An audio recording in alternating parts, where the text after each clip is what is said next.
Australian cricket എപ്പോഴും അവരുടെ pace bowling മികവിന് പേരുകേട്ടതാണ്. അടുത്തിടെ ടീം നേടിയ ലോകകപ്പ്, ലോക ടെസ്റ്റ് ചാമ്പ്യൻഷിപ്പ്, ആഷസ് പരമ്പര വിജയങ്ങൾ എന്നിവയിലെല്ലാം Pat Cummins, Josh Hazlewood, Mitchell Starc എന്നിവരടങ്ങുന്ന ത്രിമൂർത്തികളുടെ പങ്ക് നിർണായകമായിരുന്നു. എന്നാൽ ഈ അസാമാന്യ പ്രകടനത്തിന് പിന്നിൽ ടീമിനെ കാത്തിരിക്കുന്ന ഒരു വലിയ അപകടവുമുണ്ട്. ഈ പ്രഗത്ഭരായ ബൗളർമാർ ഒരേ കാലഘട്ടത്തിൽ കളി മതിയാക്കുന്നതോടെ ഓസ്ട്രേലിയൻ ക്രിക്കറ്റ് വലിയൊരു പ്രതിസന്ധിയിലേക്ക് നീങ്ങാൻ സാധ്യതയുണ്ടെന്നാണ് ക്രിക്കറ്റ് ലോകത്തെ ചില വിദഗ്ധർ അഭിപ്രായപ്പെടുന്നത്. നിലവിൽ ഓസ്ട്രേലിയയുടെ ബൗളിംഗ് നിര സ്ഥിരതയ്ക്കും നിയന്ത്രണത്തിനും പേരുകേട്ടതാണ്. എന്നാൽ ഇവരുടെ പ്രായം പരിശോധിക്കുമ്പോൾ ഒരാശങ്കയുണ്ടാക്കുന്നു. മിച്ചൽ സ്റ്റാർക്ക് 35 വയസ്സുള്ള സ്റ്റാർക്ക് 3 ഫോർമാറ്റുകളിലും കഴിഞ്ഞ 15 വർഷത്തിലേറെയായി ആധിപത്യം പുലർത്തുന്നു. അടുത്തിടെ വെസ്റ്റ് ഇൻഡീസിനെതിരെ വെറും 9 റൺസ് മാത്രം വഴങ്ങി 6 വിക്കറ്റുകൾ വീഴ്ത്തി തന്റെ കഴിവ് അദ്ദേഹം വീണ്ടും തെളിയിച്ചു. 400-ലധികം ടെസ്റ്റ് വിക്കറ്റുകൾ നേടിയിട്ടുണ്ടെങ്കിലും അദ്ദേഹത്തിന്റെ ശരീരം ഇനി 2-3 വർഷം മാത്രമേ താങ്ങുകയുള്ളൂ. ജോഷ് ഹേസൽവുഡ് 34 വയസ്സുള്ള ഹേസൽവുഡിന്റെ ടെസ്റ്റ് ശരാശരി 24 സ്റ്റാർക്കിനേക്കാൾ മികച്ചതുമാണ്. 300 ടെസ്റ്റ് വിക്കറ്റുകളിലേക്ക് അടുക്കുന്ന അദ്ദേഹത്തിന്റെയും കരിയർ അവസാനിക്കാറായി. പാറ്റ് കമ്മിൻസ് 32 വയസ്സുള്ള ഈ ക്യാപ്റ്റനാണ് ഇപ്പോൾ ലോകത്തിലെ ഏറ്റവും മികച്ച ബൗളർമാരിലൊരാൾ. തുടർച്ചയായി വിക്കറ്റുകൾ നേടുന്നതിനൊപ്പം ടീമിനെ നിരവധി കിരീടങ്ങളിലേക്ക് അദ്ദേഹം നയിക്കുകയും ചെയ്തു.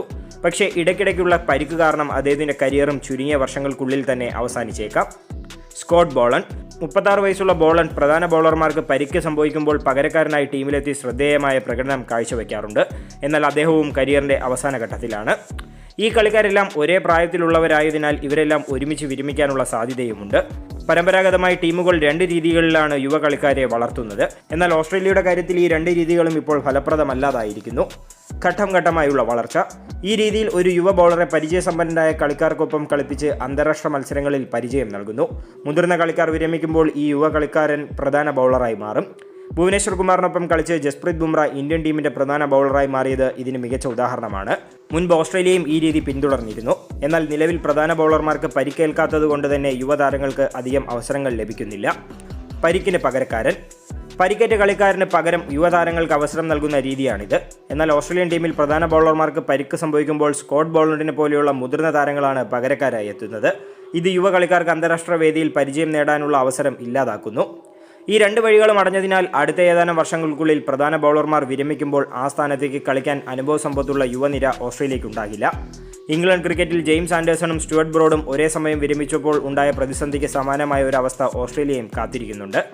Lance Morris, Fergus O'Neill, Jordan Buckingham തുടങ്ങിയ യുവതാരങ്ങൾ ആഭ്യന്തര ക്രിക്കറ്റിൽ മികച്ച പ്രകടനം കാഴ്ചവെക്കുന്നുണ്ടെങ്കിലും അവർക്ക് ടെസ്റ്റ് ക്രിക്കറ്റിൽ അരങ്ങേറ്റം കുറിക്കാൻ അവസരം ലഭിച്ചിട്ടില്ല. സ്പെൻസർ ജോൺസനെ പോലെയുള്ള താരങ്ങൾക്ക് IPL-ൽ മികച്ച പ്രകടനം കാഴ്ചവെക്കാൻ സാധിക്കാത്തത് അനുഭവസമ്പത്തില്ലാത്ത യുവതാരങ്ങൾ അന്താരാഷ്ട്ര ക്രിക്കറ്റിൽ നേരിടുന്ന വെല്ലുവിളികൾ വ്യക്തമാക്കുന്നു. കൃത്യമായ പദ്ധതികളില്ലാതെ പ്രധാന ബൗളർമാരുടെ കൂട്ടവിരമിക്കൽ ഓസ്ട്രേലിയൻ ടീമിന്റെ ബൗളിംഗ് ആക്രമണത്തിൽ വലിയൊരു ശൂന്യത സൃഷ്ടിക്കും.